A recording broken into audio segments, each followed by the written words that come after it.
Pengertian dari granulasi merupakan suatu teknik pembesaran partikel dengan teknik aglomerasi dalam produksi tablet dan kapsul.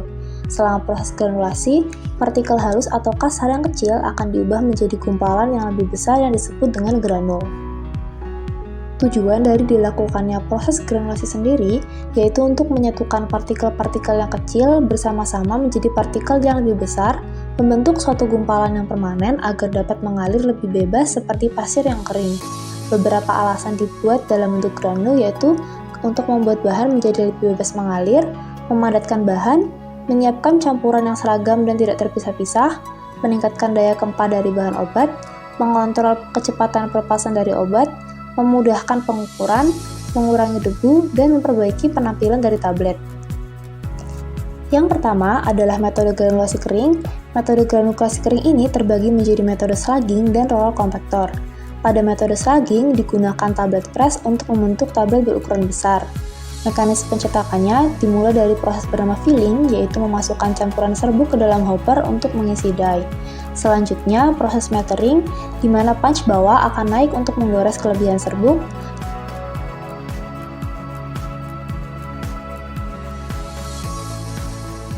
Dan kemudian terjadi kompresi tablet yang terjadi karena adanya pertemuan punch atas dan punch bawah sehingga dengan tekanan tinggi dapat membentuk tablet.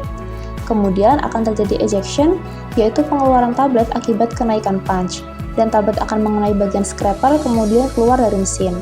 Setelah slugging, kemudian dilakukan milling, yaitu dengan memasukkan tablet hasil slugging ke dalam granulator sehingga akan terbentuk granul yang ukurannya sesuai dengan mesh yang digunakan. Selanjutnya ada metode roll compactor, di mana campuran serbuk dalam kontainer akan ditarik auto suction menuju hopper pada mesin roll compactor.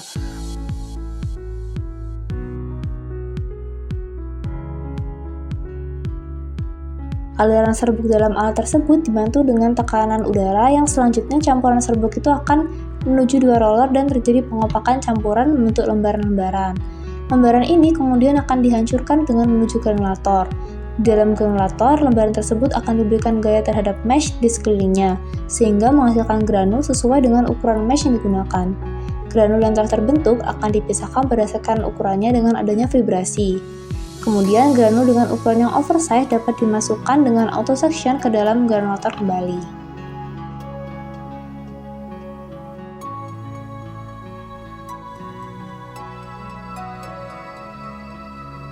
Kelebihan dari metode roll compactor yaitu dapat menghasilkan tingkat produksi yang lebih tinggi, namun kekurangannya yaitu tingkat debu yang relatif tinggi juga dan kekuatan tarik yang lebih rendah pada tablet akhir.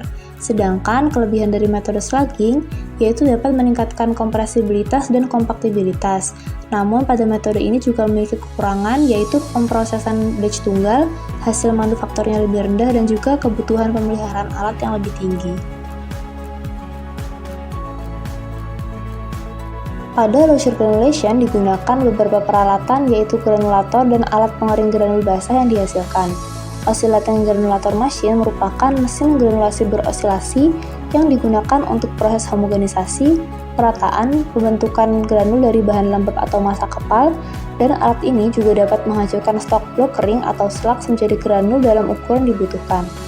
Proses granulasi bermula ketika material masuk melalui inlet atau hopper, kemudian jatuh ke dalam pusaran latch atau blade kotor, lalu dipecah oleh seperangkat batang berosilasi dalam bentuk silinder yang bersentuhan dengan layar jaring atau mesh dengan ukuran sesuai.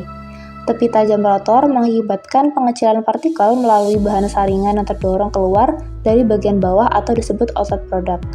Bagian utamanya terdiri dari mesh yang dapat lepas dan dipasang kembali dengan mudah, serta dapat diatur tingkat ketegangannya.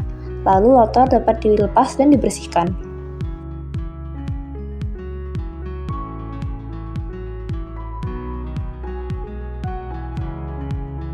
Lalu ada tray dryer, di mana merupakan metode pengeringan dengan tray dryer yang sering dipakai untuk mengeringkan serbuk atau granul yang jumlahnya tidak terlalu besar. Alat ini berbentuk persegi dan berisi rak-rak untuk tempat bahan yang akan dikeringkan. Prinsip kerja alat ini bekerja dalam keadaan vakum dengan adanya transfer panas antara tray dan permukaan bahan yang menyebabkan penguapan kelembapan dari bahan yang akan dikeringkan dengan bantuan pemanas listrik. Produk kemudian ditempatkan pada setiap rak yang disusun. Kemudian suhu dan tekanan diatur sesuai dengan kebutuhan.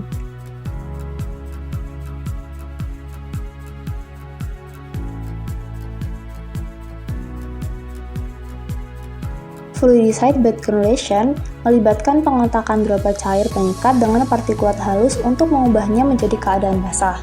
Dalam metode ini, granul akan dibuat dalam alat fluidicide bed granulator dengan penyemprotan larutan pengikat ke bubuk terfluidisasi melalui spray nozzle. Partikel dalam sistem kemudian akan menjadi sedikit basah dan lengket, lalu bertumbukan dengan partikel lain pada lapisan material dan melekat satu sama lain mengalami proses aglomerasi untuk membentuk sebuah granul. Setelah aglomerasi tercapai, aglomerat dibiarkan mengering dan penyemprotan cairan pengikat akan dihentikan setelah kadar air yang diinginkan tercapai. Kemudian udara panas akan berembus dari bawah menembus suatu bed atau hamparan material yang serbuk, sehingga serbuk akan dihembuskan ke udara, bergerak mengalami turbulensi seperti air yang mendidih, dan tahap ini disebut dengan fluidicide. Penggunaan udara panas untuk memfluidisasi hamparan serbuk dan meningkatkan tingkat pengeringan material granul yang diperoleh, dan alat fluidicide bed granulator ini didesain sebagai sistem operasi tertutup sehingga mencegah kontaminasi silang, kontrol suhu yang akurat dengan fluktuasi rendah, distribusi aliran udara yang merata, dan menjamin proses fluidisasi yang berkelanjutan. Adapun bagian-bagian alat dari fluidicide bed granulation yaitu unit penanganan udara, kontainer produk dan distributor udara, semprotan nozzle atau nozzle spray, area pelepasan dan proses filter, blower atau kipas buang, sistem kontrol, serta sistem pengiriman larutan atau disebut dengan inlet. Pada metode ini memiliki titik kritis yaitu kecepatan penyemprotan, tekanan, dan suhu pengeringan.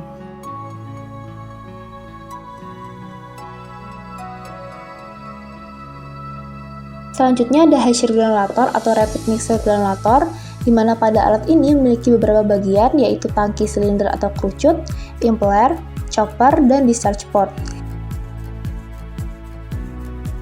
Cara kerja alat ini pun dengan sistem vakum, di mana serbuk dipindah dari IBC atau Intermediate Bulk Container ke dalam tangki pencampur. Kemudian serbuk dicampur secara merata menggunakan impeller utama, dan binder akan disemprotkan dari tangki larutan menjadi bubuk dengan nozzle spray. Lalu chopper dengan kecepatan tinggi akan memecah aglomerat menjadi butiran-butiran. Butiran-butiran basah yang sudah jadi akan dikeluarkan ke discharge port.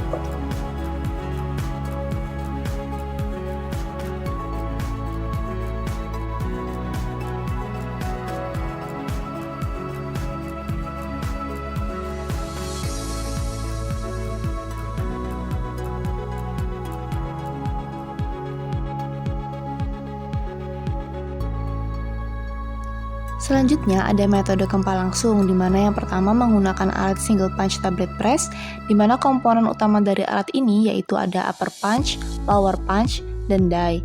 Selain itu ada juga hopper sebagai tempat masuknya campuran yang akan dicetak dan feed show yang akan mempermudah pengisian die.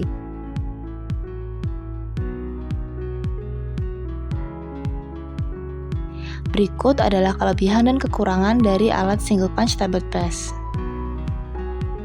Selanjutnya alat kedua yaitu ada rotary tablet press, di mana rotary tablet press ini terdiri dari beberapa stasiun perkakas yang berputar untuk mengompresi granul menjadi tablet.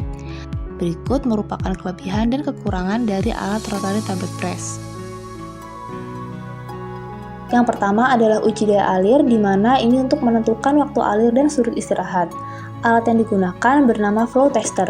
Sifat alir yang baik akan memudahkan granul memasuki ruang cetak sehingga keseragaman bobot dapat terjaga dengan baik. Syarat laju alir yang baik yaitu dengan kecepatan granul mengalir per detik adalah 4 hingga 10 gram granul. Selain itu juga dilakukan pengukuran sudut istirahat melalui tan theta sama dengan tinggi granul yang dibagi dengan diameter granul. Kemudian granul dengan sifat alir yang baik ini memiliki sudut istirahat 31 hingga 35 derajat.